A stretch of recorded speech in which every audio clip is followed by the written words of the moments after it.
on investit dans des startups technologiques qui résolvent de vrais problèmes pour transformer les industries africaines. Donc à travers les industries les plus dynamiques en Afrique, à savoir la fintech, l'agritech, le healthtech, la logistique et l'insurtech également. Donc on a sélectionné 5 pays les plus dynamiques en Afrique, où on voit vraiment une croissance et un dynamisme dans le monde de la technologie et de l'innovation. Et donc, bien sûr, le Maroc, parce qu'on est là, et que c'est vraiment un écosystème qui est en train de se développer. Mais les écosystèmes les plus matures sont plutôt en Afrique anglophone. Donc, c'est par là qu'on a commencé. Donc, au Nigeria, au Kenya, en Afrique du Sud, également en Égypte.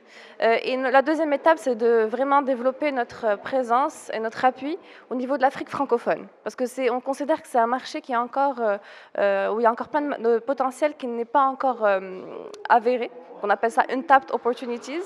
Et donc, c'est là où on aimerait aussi se positionner. Depuis la création du fonds en 2017, on a investi dans 5 startups sur 5 marchés différents en Afrique.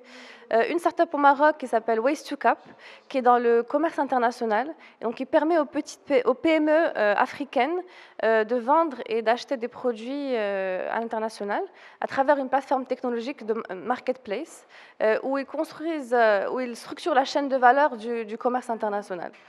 La deuxième startup est une boîte au Kenya qui s'appelle SocoWatch et qui transforme la manière avec laquelle les FMCG, donc Unilever, Procter Gamble et autres, distribuent dans les marchés informels de distribution, donc chez les épiciers, en permettant aux épiciers de commander directement par SMS, de payer par mobile money et de se faire livrer gratuitement chaque jour.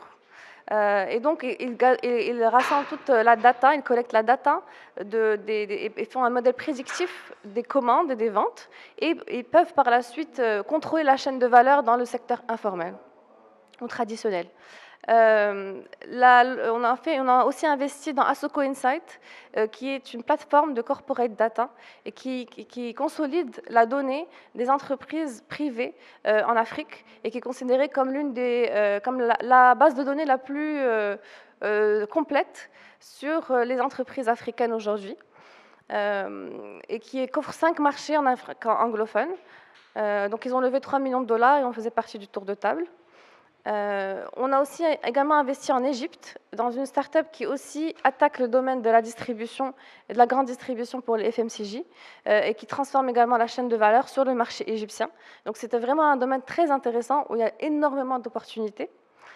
Et donc c'est des start-up. Et la dernière, c'est une start-up qui est basée à Paris, qui est montée par 2 alumni d'HEC, dont un est marocain. Donc on investit aussi dans la diaspora africaine et qui en fait c'est une plateforme qui permet de faire le last mile delivery. Donc, c'est le dernier kilomètre de livraison pour les entreprises. Et donc, ils travaillent avec des magasins, des stores, mais aussi avec des transporteurs comme DHL et qui permet d'assurer le dernier kilomètre avec une plateforme technologique qui optimise les transports.